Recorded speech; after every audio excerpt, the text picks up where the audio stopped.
yeah, that is a story of how I unintentionally dated a couple people who were, I'm gonna say, probably certified in the game, one way or the other.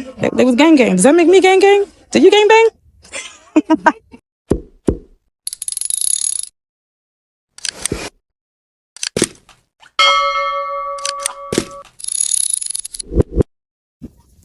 So take a quick little walk with me at a break at my son's soccer game while I tell you about how this old soccer mom actually dated two, maybe three different, I think, real gangsters in my lifetime from actually opposing crews. But I didn't know. I was just very sheltered. So I was living in this town called Memphis, Texas for like 8 months. Eighth grade, the first one, he was a freshman in high school. So this one's kind of really funny to me. So my name is Nicole Denise. There was another girl named Denise Nicole, and she hated me. I mean, she hated me because I think like she and this guy were like real, real deep until I got there. And then I was probably like the extra like icing on the cake in a bad way because not only did he stop paying attention to her for me, we also had like, the same name but inverted. Damn. All love, girl. But she hated me. All because of this boy. So his nickname was Snoop. So I should have known right there. That's the nickname, Snoop. And the Crips were like really popular in this area. I don't know nothing about no gangster life like that. I really just don't know. So I really did not know that he was. All I knew was that me and his sister were best friends. He was cute. He was very nice to me. Very respectful. We started hanging out, and boyfriend at that time, at least to me, was really just, we see each other a lot. We do a lot of hugging and kissing, and he buys my lunch. Like literally that was it. Now what I didn't know was boyfriend down there at that time in the late 90s, by my age, girls were already having babies. I wasn't doing none of that. So he was probably doing a lot of that baby making activity with other people, but I still had my V card. And shout out to Snoop because he never tried to take it. Shout out to him wherever he is in life now. Uh, but later on, after I moved, I wound up finding out that like he was a Crip. His friends were Crips. Some of them went to jail. I think he wound up doing a little time too for something. So I'm not gonna say his real name or nothing like that. I'll just keep it to the nickname. But I heard, life got better for him and stuff, and he got himself together and moved or whatever. So shout out to him. And my very first boyfriend, Snoop, and he was a Crip. Here are the signs that I missed. I wouldn't have known. Like I said, I was very sheltered. I literally went to school and to church, and our families were connected. I think through the church, like his grandparents, they were OGs in the game, mind you. But I didn't know. So a lot of preachers will usually keep one or two in their back pocket. And if you know, especially in the black church and the black church in the South, and it's a good thing to do to have certain people that are connected to the streets in the church. And I think that's one way that I was sort of kind of connected to him too. So his grandfather type person, he used to be all over the town, and he was the one that made sure that people who didn't have what they need had what they need. He was the plug. And the grandmother, may God rest her soul, I heard that after we left, there was some raid and they was digging up money in her and grandmama's yard. Like they had a whole little situation out there with the older people in his family, like literally digging up money from her yard. Like grandma had racks and racks. So it was a whole operation. But these people were like good to the community. They were giving money to the church. They looked us out. Like, I recall the little places that we lived in there. Like there was no carpet, and he brought some carpet from wherever. He brought all kinds of stuff. He would drop off groceries for my mama, all kinds of things. And these are the people that were taking care of and policing the community that we lived in. And they were the gangsters. It is what it is. So another one.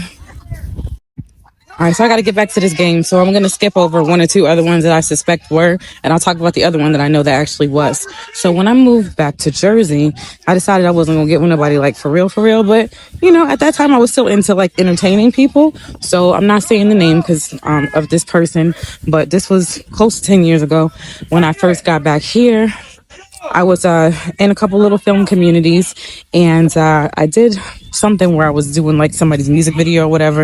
And in that particular group, there was a producer, a film producer, small time, not trying to, small is not bad. Small is good. You still working.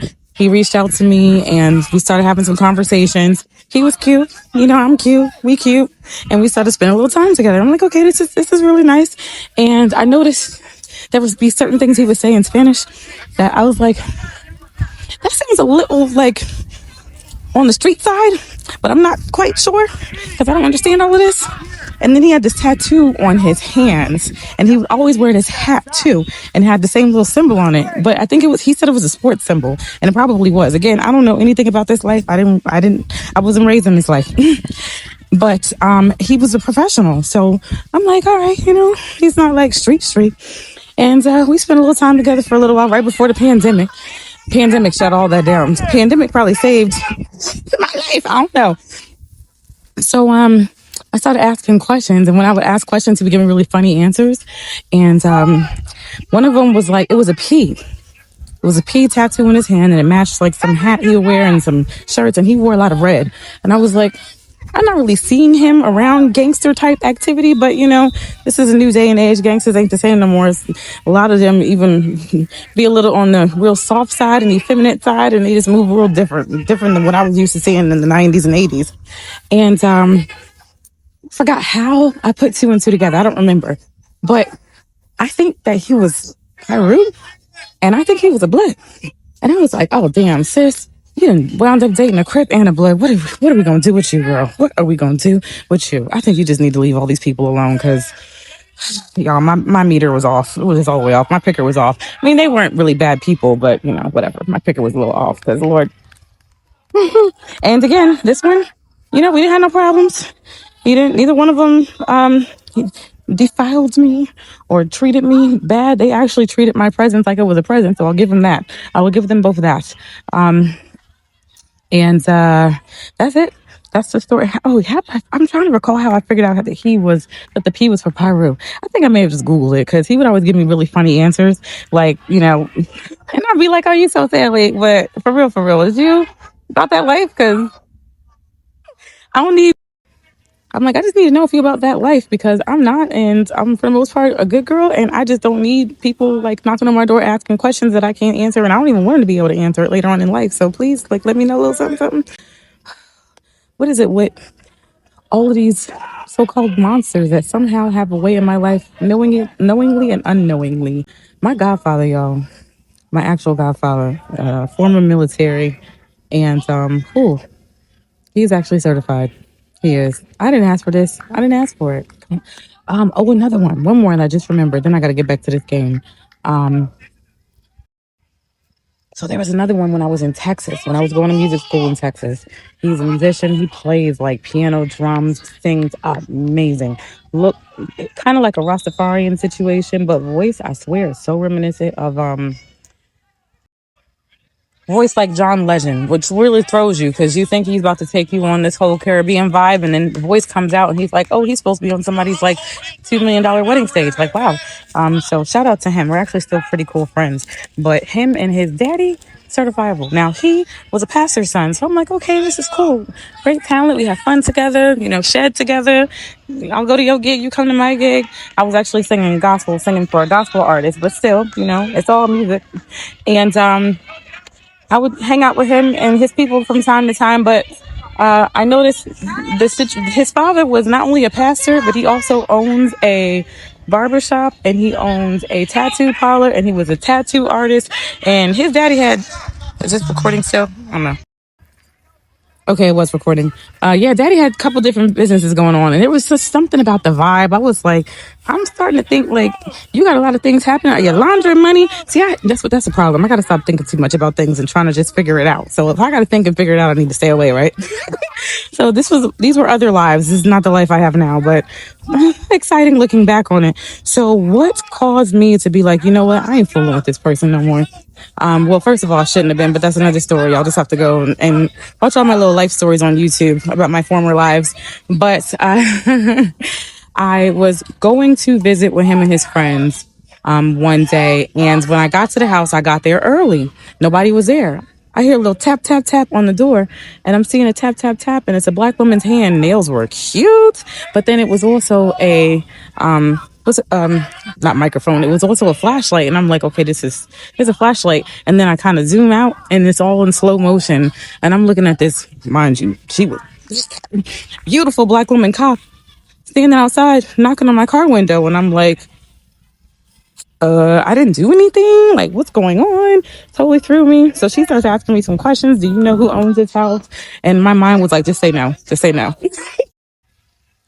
So long story longer or short, the bad lady cop said to me, I'm gonna offer you a suggestion. I think that you should just leave because something's about to go down, and I just don't think you need to be a part of it. You just look like you don't need to be here. Big beautiful house, you know. There were signs though. I think there were some issues with utilities once or twice, and they were just always there to just kind of hang out. Yo, I think it was a trap house, but I thought trap houses were like in worse conditions. But I think it was a trap house. I didn't go there to go do no drugs or nothing like that. Like when I was there, we were just kind of hanging out, having a good time, drinking a little bit and making music. That's about it. And I didn't really see too many crazy things happening there. We didn't do too many crazy things when we were there with him and his friends or whatever. It was just a way to let off some steam before or after class, and that was about it. But yeah, she came knocking on the door and nobody was there. And she was just like, do you know this? Do you know that? And then it was also someone else that I noticed started walking around the house and looking in the windows. And I'm like, oh, okay, thank you so much, ma'am. And I remember calling him and saying, hey, just so you know, the cops, I think, are about to start surrounding your house. And so I'm going home and I think you shouldn't come home. And he was like, all right, good looking out. And we never had a conversation about any of that anymore. I wound up moving shortly after that. And we didn't talk again for years. I ain't asked no questions. All I know is now, he doing good, better than he was before, and we cool. And I'm still never gonna ask any questions. So yeah, that is a story of how I unintentionally dated a couple people who were, I'm gonna say, probably certified in the game, one way or the other. They was gang. Does that make me gang? Did you gang bang? Yeah. This is for the women who built it anyway. No permission. No apology. I've been quiet, I've been watching. Let them talk, I keep it polished. Single mama, still exotic. Pressure made me this iconic. I don't chase, I align. Every loss was divine. I don't beg, I decide. Handle mine every time. I set the tone when I enter. Peace is the prize, I protect her. If it don't serve, I release it. Boundaries sharp, but they gentle. I'm rooted, rebuild this, reclaim. Still rising, still sane. I speak the room, rearrange. This is power with a name. Darling Nikki, remember, I don't break, I transcend. Every scar got a lesson. Every loss made a legend. Darling Nikki, remember, I don't break, I transcend. Every scar got a lesson. Every loss made a legend.